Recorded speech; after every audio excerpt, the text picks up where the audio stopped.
Hi everyone, welcome to my channel. This is Julie and I wanted to share with you this pretty special project I've been working on. But first I'm just going to run through very quickly the materials that were used. So the materials that were used were, they're all from close to my heart, and this is the paper collection that I chose for this album. So as you can see, it's very neutral and it lends itself to pretty much anything. So I thought that it was perfect for this album. Also, when I started the album, they had this really nice, and it's still available, stamp set. So I did use this stamp set throughout the album as well. And since then, they've come out with two more. So if you're looking for really cool Corona type stamps, I'll link the information below. So these definitely could be incorporated in your story.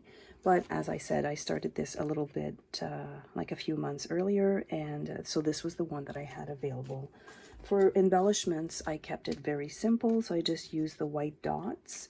And let's dive into the actual project. So the project was done in an 8x6 everyday life album. I just felt that this was the perfect size to document this story. Now normally as a scrapbooker I do 12x12 layouts, but this one I knew I had a lot to say because the weeks were getting very long. So this is the cover page that speaks for itself. And then when you go through the album, so you've got your self-isolation, and this here, a lot of people were saying, well, where did you get all the photos? You can stage your pictures because I think we're going to be in this for a little bit longer. So this is just a picture of me and my husband in front of our house because this is where we've been spending our last 10 weeks. Here's an example of how I use that nice stamp set. And the way that this book was done, it started with the March 11th, which was the global pandemic. That's when it was declared.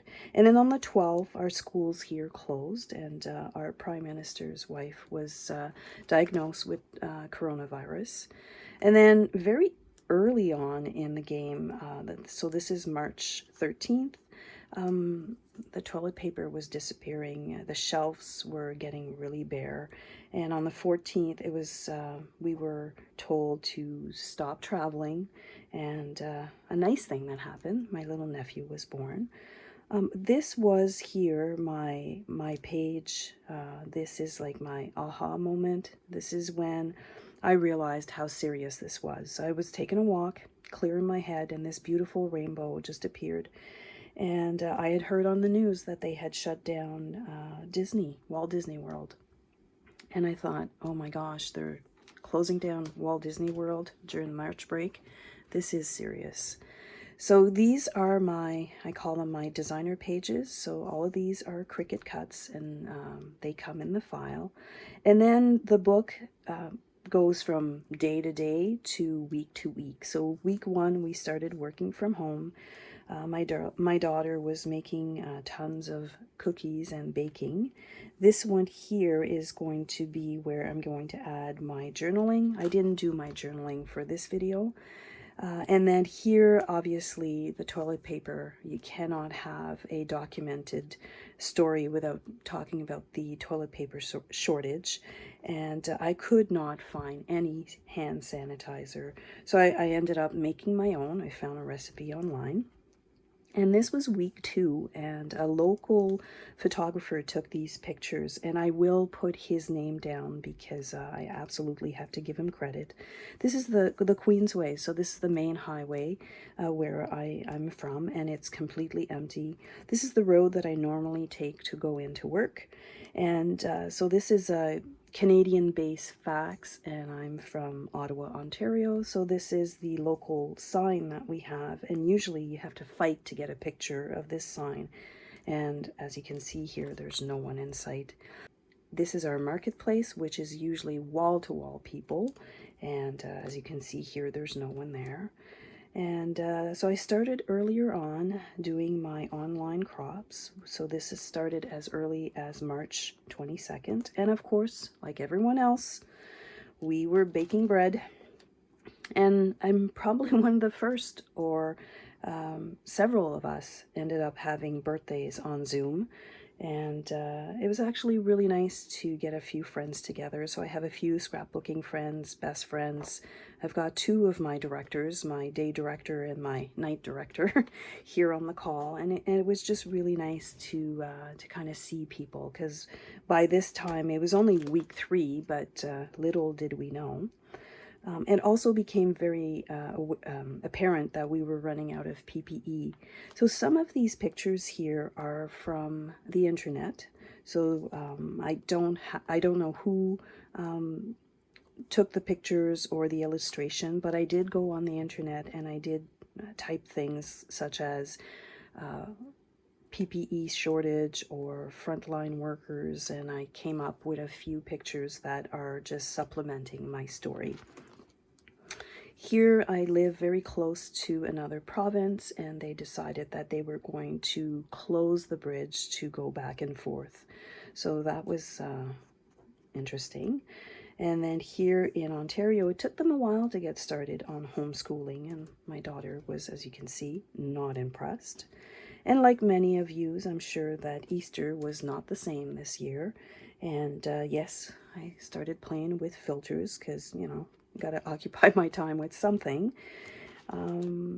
This event happened on week 6, and I'm absolutely not going to glorify the event, but I am going to offer my deepest condolences to the 22 families that were impacted by this horrific story, and it needed to go in my book to serve as a reminder to them. So my deepest sympathy to all of these families. I was really upset. I wasn't okay with this corona thing, and you know what? It's okay not to be okay, and you have to take care of yourself. And it was also very apparent to me that our new normal was different. Lining up to go into stores, physical distancing signs everywhere in the stores. How did we keep busy? Well, I'm lucky. We're all pretty busy with our hobbies. So my husband is a guitar player, and he's got this thing going on Facebook, and he calls it Name That Tune. So he likes doing that, and he's got a few friends that like following him. And here I was probably doing a video for scrapbooking, and my oldest, well, their life hasn't changed all that much. They're still gaming, and the little one, of course, is still cooking, which would account for the extra pounds I've put on, I'm sure. We did a lot of driving because we're trying to get this person their driver's license, and we were very lucky to be able to drive on roads that were pretty much empty every night. My little one's fish died, which was not a great day that day, but you know, these are things that happen in my family, and I'm sure that it's not just about corona and stats and things like that. Like, you'll want to tell your story. And this here is and I will have a few journaling prompts here. I would go up to them and I'd say walk walk and we go out for family walks pretty much every night. We still do that. And here is, again, practicing with the oldest to drive and doing curbside pickups, because that was the new normal. And my husband is a maker. He's created his very own R2-D2. He's pretty impressive. So when he took him outside, people wanted to physical distance, but they also wanted to see his robot. So that was kind of an interesting gathering. And then here I'm finishing off the book with me in front of this gorgeous magnolia tree, and just thinking that good days are going to come. There's more days to come that are going to be good. And then here, the last page, which obviously I don't have a picture because I can't really say that yet because we're not there yet, but I will have a family picture that will finish this little album. So if you're trying to figure out how to tell your COVID story, and I know that it's a lot of people are doing it very differently, I've put together this workshop, and you've got here a journaling aid. So this journaling aid starts with the day that it was declared a global pandemic, which was March 11th. And then there's the 12, 13, 14. And then I decided to document by week because as most of you, we didn't think it was going to last this long. So I tried to pick something out of that week that was memorable for my book. So this is just like a little bit of a journaling aid to get you started. And then you have the full package here that's going to help you put it together. So this is a Cricut project, and you will have access to the Cricut Design Space file. And then you will also have access to a full assembly guide on how to put this project together. So it gives you how to cut all of the pages, and I was very frugal in how I use them all. So you only need one of the paper pack.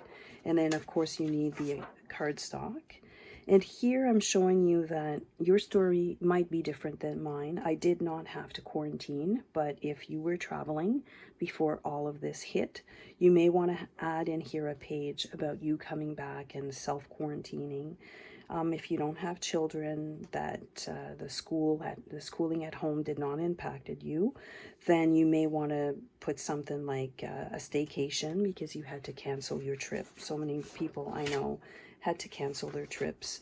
And then I just walk you through each and every page. I give you the size of the photos. I give you all of the Cricut pieces that are for that layout. And then I just walk you through on how to put all of this together.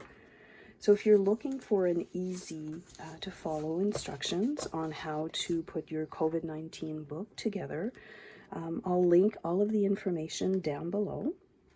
And I hope you're staying healthy. And yeah, we'll get through this. It's just not as easy as we thought. Next up here, I just wanted to talk briefly about how the Cricut Design Space file was put together. There's a lot of images and it can get a little overwhelming. So the first thing you'll see are here all of the Cricut images that I did use for this project. I did merge a few of them to create that little COVID symbol, and all of the images are grouped by page. So I'm just running you through here on the right hand side, and I'm selecting all of the images and then I'm just collapsing them all together, and you can see that they've all been grouped by page. I just find that it makes it a little bit easier when you're trying to find your way through the project. This group here are supplementary to the book, and it's just to help tell your very own story. So the last thing I want to show you is how to make your very own COVID dates. So I've duplicated the image because I'm always going to keep one untouched, and then I'm going to take the font that is right at the front. I'm going to click on that. The dialog box is going to come up, and then that's where you change your date, your day, your week, whatever you want. So here I'm showing you how to change it to week 9, and I'm going to drag that right on top of that little COVID image. And you can actually click the COVID image and then just kind of move it around to change its appearance. And when you're happy with that, you select both of those images. You will hit slice at the bottom, and then you're just going to remove the top, which is the original layer, and delete that and remove the one that has been sliced out, and you're good to go. You can also change the color of the circle at the back to match your project. Then you group them together and you're good to go with your project.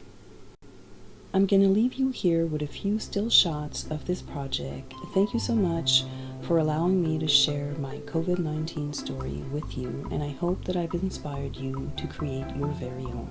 If you're new to my channel, click the subscribe button and that little gray bell to receive notifications for all of my future crafty projects. Thank you so much for watching, and have a wonderful day.